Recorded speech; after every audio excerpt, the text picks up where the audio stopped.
അല്പം നടക്കുന്നതുകൊണ്ട് തമ്പുരാട്ടിക്കുട്ടിക്ക് ബുദ്ധിമുട്ടൊന്നുമില്ലല്ലോ. ഞാനൊരു പത്രപ്രവർത്തകയാണെന്ന കാര്യം സാർ മറക്കണ്ട. കുന്നും കുഴി എനിക്ക് പുതുമയൊന്നുമല്ല, ചമ്പൽക്കാട് വരെ കയറിയിട്ടുണ്ട്. അത് ശരി.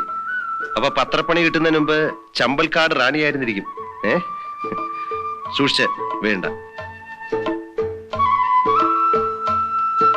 അശ്വതി, ഞാൻ ജാക്കിയാണെന്നും എന്റെ ജോലി എന്താണെന്നും അമ്മയ്ക്ക് അറിഞ്ഞൂടാ.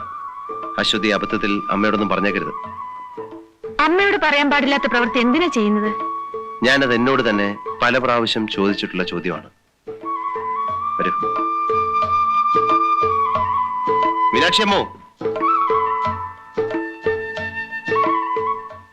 ഇത്രയും നേരം ആയപ്പോ ഞാൻ വിചാരിച്ചു നീ വരില്ല. ഇതമ്മ. അമ്മേ, ഇത് അശ്വതി വർമ്മ, ഒരു പത്രപ്രവർത്തകൻ. ബോംബെന്ന് വന്നതാ. എന്റെ ഒരു കൂട്ടുകാരന്റെ സഹോദരിയാ. വരൂ മോളെ. ബോംബെയിലാ വളർന്നതും പഠിച്ചതൊക്കെ. അശ്വതിക്ക് ഒരു ആഗ്രഹം നാട്ടുമ്പുറവും പാടവും ഒക്കെ ഒന്ന് കാണാൻ. ഇവിടെ ആകുമ്പോ അതിന് സൗകര്യം ഉണ്ടല്ലോ. സാഗർ വെറുതെ പറഞ്ഞതാ. നാട്ടിലേക്ക് പോരുന്നു പറഞ്ഞപ്പോ ഞാനും വരാം, എനിക്ക് അമ്മയൊന്ന് കാണുമെന്ന് പറഞ്ഞു. എനിക്കറിയാം, അവൻ അങ്ങനെ പറയൂ. ആ, നീ പോയി കുളിച്ചിട്ട് വാ, ബലിയിടണം.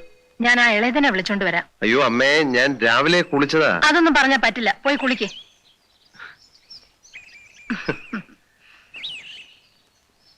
അല്ല, കുളിക്കണോ? പോടാ.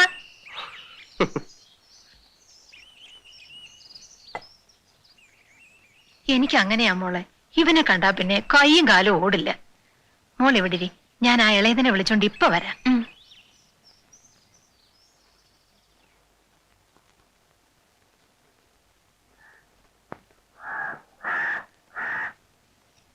മതി. മോരില്ലേ അമ്മേ? ഇപ്പൊ കൊണ്ടുവരാം. അമ്മയുടെ അവിയൽ വളരെ ഇഷ്ടപ്പെട്ടെന്ന് തോന്നുന്നു. വേണ്ട. കുറച്ച് അവിയൽ. അയ്യോ വേണ്ട, Come on. ഞാൻ ഒരുപാട് കഴിച്ചു. വേണ്ട പ്ലീസ്.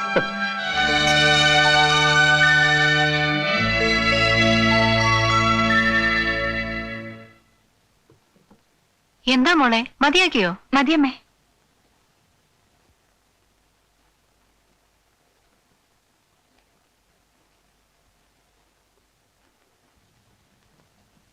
എനിക്ക് ഈ തമ്പുരാട്ടിക്കുട്ടിയെ വലിയ ഇഷ്ടായി. അമ്മ എന്താ ഈ പറയുന്നത്?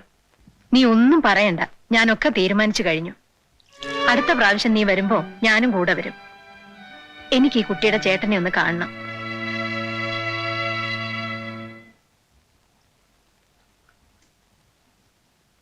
അമ്മേ, ഞാൻ വരട്ടെ. ആ മീനാക്ഷി അമ്മേ, പോയിട്ട് വരട്ടെ. ആ പൊയ്ക്കോ. പോയിട്ട് വാ മോനെ.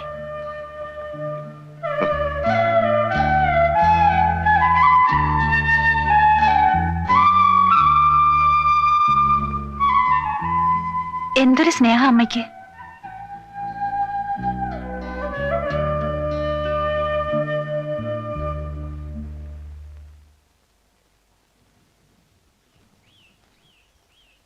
അമ്മ നമ്മളെ ആകെ തെറ്റിദ്ധരിച്ചിരിക്കുകയാണ്. എനിക്കും തോന്നി. എന്നോട് എന്തൊക്കെയോ ചോദിച്ചു. അശ്വതി എന്ത്? ഞാനൊന്നും പറഞ്ഞില്ല, എല്ലാം മൂളി കേട്ടതേ ഉള്ളൂ. അമ്മയെ കുറ്റം പറഞ്ഞിട്ട് കാര്യമില്ല.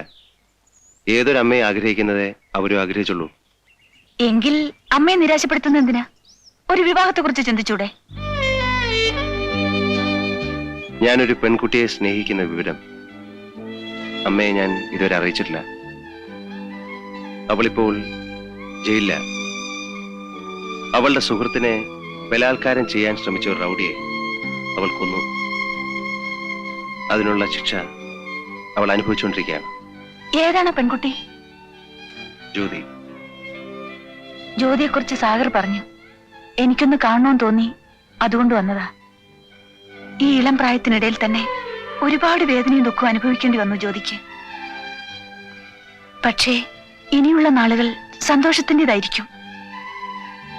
ഇവിടെ നിന്ന് പുറത്തു വരുന്ന ദിവസം ജ്യോതി സാഗറിൻ്റെതാവും.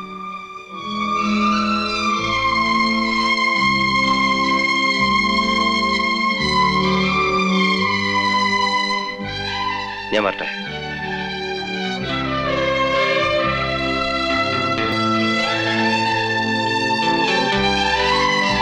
ചേർന്ന തൊഴിലല്ല നിങ്ങൾ ഇപ്പോൾ ചെയ്യുന്നത്. ദയവായി നിങ്ങൾക്കിത് നിർത്തിക്കൂടെ? ജ്യോതി പുറത്തു വരുന്നതിന് മുമ്പ് ഞാൻ ഈ തൊഴിലുമായിട്ടുള്ള എല്ലാ ബന്ധങ്ങളും അവസാനിപ്പിക്കും. പക്ഷേ ഞാൻ ജീവിച്ചിരിക്കുന്നെങ്കിൽ മാത്രം. എന്റെ ജീവന് ഇന്നൊരു സെക്യൂരിറ്റിയും ഇല്ല. ഞാൻ ഏത് സമയവും മരണത്തെ പ്രതീക്ഷിക്കുന്നു. ഒരു ബുള്ളറ്റോ റേസറോ ഓർ ആൻ ആക്സിഡന്റ് എന്ത് വേണമെങ്കിലും ആവാം. സാഗർ, അരുതാത്തതൊന്നും പറയരുത്. അങ്ങനെ ഒന്നും സംഭവിക്കില്ല. എന്നെ ആശ്വസിപ്പിക്കുകയാണോ? ഏ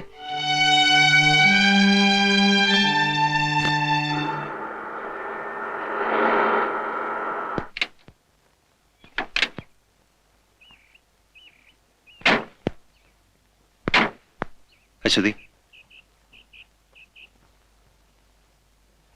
നമ്മൾ പരിചയപ്പെടുമ്പോ ഞാനൊരു കള്ളക്കടത്തുകാരനും അശ്വതി ഒരു ജേർണലിസ്റ്റും ആയിരുന്നു. ഇന്ന് ആ ബന്ധം അതിലേറെ വളർന്നു. You are A good friend.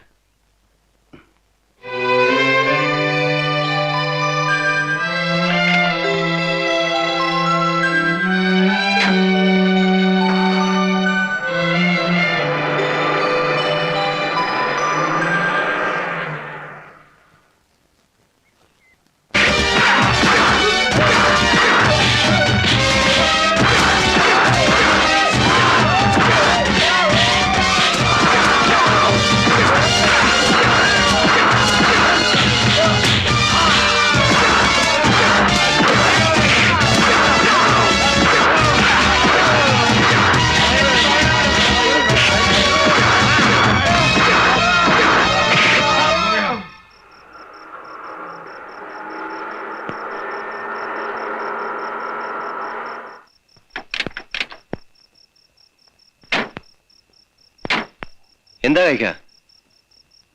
എന്ത് പറ്റി? എല്ലാം പോയി മോനെ. അവരെല്ലാം ഇടിച്ചു നിർത്തി. ഇപ്പൊ കൂലിയില്ല, കുടിലും ഇല്ല. ആരെ? പോലീസുകാര്. മറ്റുള്ളവരവിടെ? കുറച്ചുപേരെ അവർ അറസ്റ്റ് ചെയ്തു. സ്ത്രീകളോ? അവരെല്ലാം കടപ്പുറത്തുള്ള ചില വീടുകളിലാക്കിയിട്ടുണ്ട്. കഴിക്ക, ഇന്നിവിടെ താമസിക്കാം. നാളെ നമുക്ക് തീരുമാനം ഉണ്ടാക്കാം. ഇതിരിക്കട്ടെ, എന്തെങ്കിലും ആവശ്യമുണ്ടെങ്കിൽ. ലോറൻസ്,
എന്താടൂ സാർ ഒരു കാര്യം ഓർമ്മിപ്പിക്കുക. എല്ലാം കാലത്ത് സംസാരിക്കാം. താൻ പൊയ്ക്കോ. ശരി സാർ.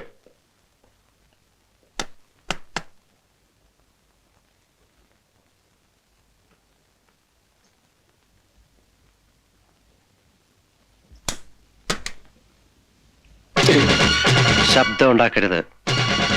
നിങ്ങൾ പറഞ്ഞിട്ടാ അവരാ കുടിലുകൾ ഇടിച്ചു പൊളിച്ചു കളഞ്ഞത്. അത് തിരിച്ചു കെട്ടിക്കൊടുക്കാൻ നിങ്ങൾ തന്നെ വിളിച്ചു പറയണം. ഞാൻ പറയില്ല. നീ എന്ത് ചെയ്യും? ഞാൻ നിങ്ങളെ കൊല്ലും. I will kill you. Come on.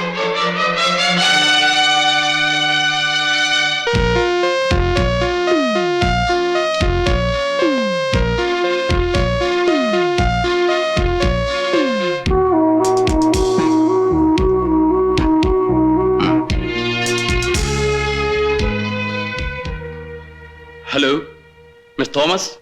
ഇത് വലിയ കഷ്ടം തന്നെയാണ് സാർ.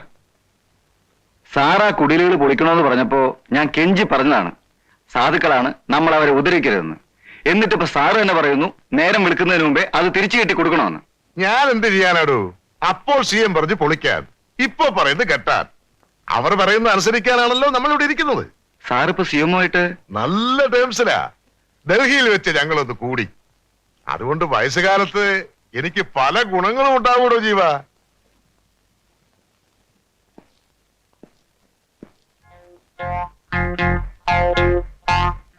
തന്നെ സമ്മതിച്ചിരിക്കുന്നു. പല ഓപ്പർച്യൂണിറ്റീസും ഞാൻ കണ്ടിട്ടുണ്ട്.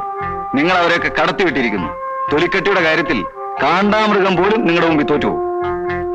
താൻ പോയില്ലേ? സർ. തനിക്കെന്താ ഒരു സംശയം? You have my orders. Yes sir. Sir എന്ത് പറഞ്ഞാലും ഞാൻ അനുസരിക്കും. Because I am your subordinate.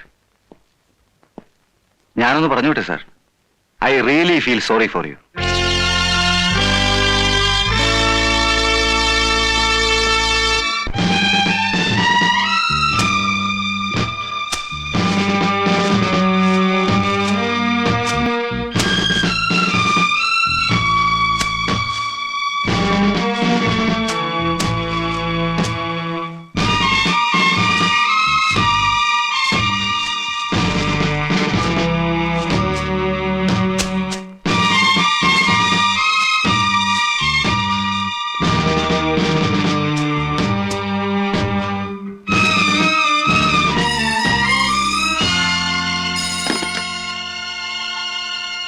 Hello.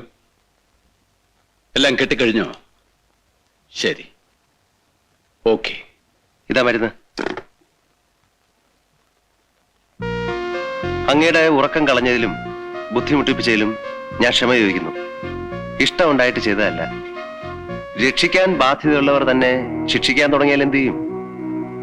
എന്നോടുള്ള വൈരാഗ്യത്തിന് ആ പാവങ്ങളോട് പകരം വീട്ടരുതെന്ന് ശേഖരൻകുട്ടിയോട് പ്രത്യേകം പറയണം. ഞാൻ പറട്ടെ. സാറിന് നല്ല ഉറക്കക്ഷീണമുണ്ട്. സുഖമായിട്ട് ഉറങ്ങാ. പോലീസുകാരെ വിളിച്ച് ബുദ്ധിമുട്ടിപ്പിക്കണ്ട. ഞാൻ വന്നതുപോലെ തിരിച്ചു പോയിക്കൊള്ളാം.